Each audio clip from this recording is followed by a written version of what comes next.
आज मैं आपके लिए लेके आई हूँ एक बहुत ही सिंपल तरीका जिससे आप अपने घर में चने का साग उगा सकते हैं और बहुत ही ज़्यादा आसान है इस साग को उगाना। सिर्फ 5 से 8 इंच के गहराई वाले किसी भी तरह के कंटेनर्स में आप साग को आसानी से उगा सकते हैं। ना ही ज़मीन की ज़रूरत पड़ेगी और ना ही महंगा सेटअप, आप इसे बिल्कुल फ्री में भी उगा सकते हैं।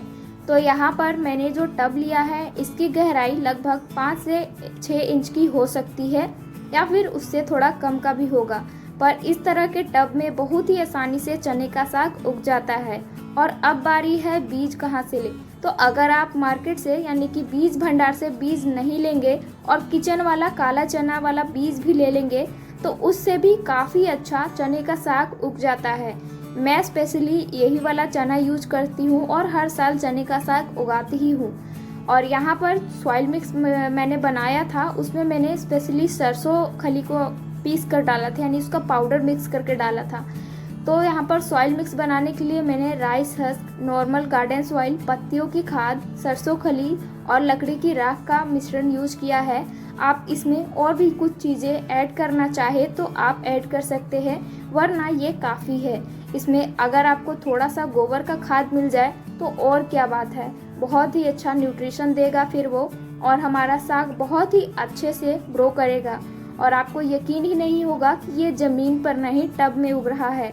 तो यहाँ पर चने का जो बीज मैंने लिया था उसे मैंने 1 रात पहले भिगोने छोड़ दिया था और फिर जैसे ही वो बिल्कुल अच्छी तरह से फूल गया, ये देखिए मैंने उसे अंकुरित कर दिया। तो इसे अंकुरित करने के लिए सिंपली एक कॉटन का रुमाल ले लीजिए या छोटा सा कपड़ा ले लीजिए, उसी में इसे लपेट कर रख दीजिए। बस कुछ ही घंटों में ये अंकुरित हो जाएगा और फिर इस तरह से आप मिट्टी में इसे फैला दें और फिर मिट्टी में इस तरह से इसे ग्रो होने के लिए छोड़ दें। तो यहाँ पर मैंने 2 टब लिया है और दोनों में ही मैंने अलग अलग तरीके से चने को फैलाया है।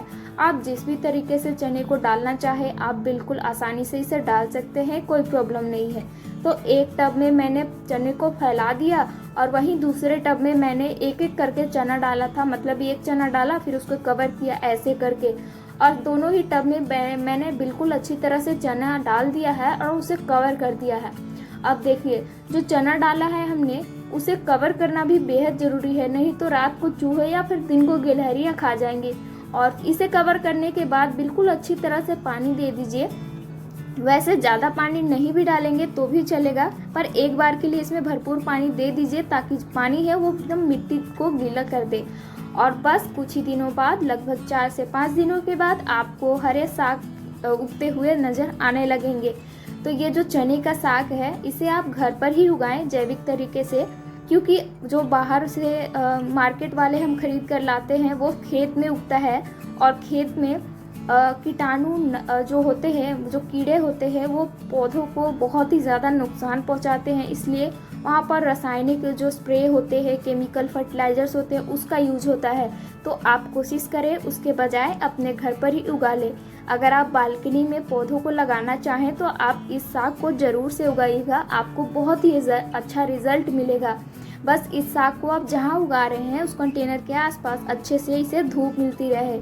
अगर ये धूप में रहेगा तो और भी अच्छे से ग्रो करेगा और बहुत ही ज़्यादा हार्डी वेजिटेबल प्लांट हम कह सकते हैं, क्योंकि बहुत ही ज़्यादा कम देख रेख की ज़रूरत होती है। कभी कभी इसमें 1-2 बार गोबर की खाद मिक्स करते रहिए और आपको इससे इतना अच्छा रिजल्ट मिलेगा, आपको यकीन नहीं होगा।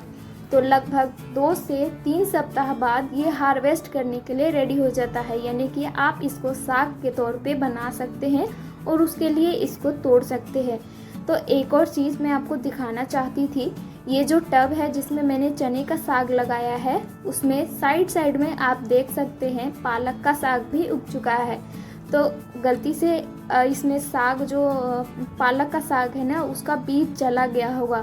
और ये देखिए जब मैं स्पेशली एक ग्रो बैग में बीज डालती हूँ तब तो उसे मुझे बार बार खाद डालना पड़ता है, या फिर 1-2 बार तो मैक्सिमम खाद डालना ही पड़ता है, तब जाके इतने बड़े बड़े पत्ते हो पाते हैं। और इसमें देखिए, इसमें तो मैंने जब से साग लगाया है बस एक ही बार खाद डाला था और वो भी बस बीच में, और उसके बावजूद भी ये जो पालक के पत्ते हैं कितने अच्छे से ग्रो हो रहे हैं। एक भी पत्ता आपको ख़राब नहीं दिखेगा, बहुत बड़ा बड़ा पत्ता उग गया था। तो कुछ ऐसे प्लांट्स भी होते हैं जिसे हम लगाते तो नहीं है, बट प्रकृति चाहती है तो वो उग जाती है। तो आई होप कि आपको ये जो तरीका है ना वो पसंद आ रहा होगा। वैसे अगर आपके फैमिली मेम्बर्स ज़्यादा हैं और उन्हें भी ये साग पसंद हो तो ये कंटेनर्स का क्वांटिटी बढ़ा दीजिए या फिर कंटेनर्स का साइज़ बढ़ा दीजिए। इसे हमें ज़्यादा गहराई वाले कंटेनर्स लेने की ज़रूरत नहीं है, बस हमें चौड़ाई ज़्यादा चाहिए और उसमें ये बिल्कुल अच्छी तरह से उगेगा।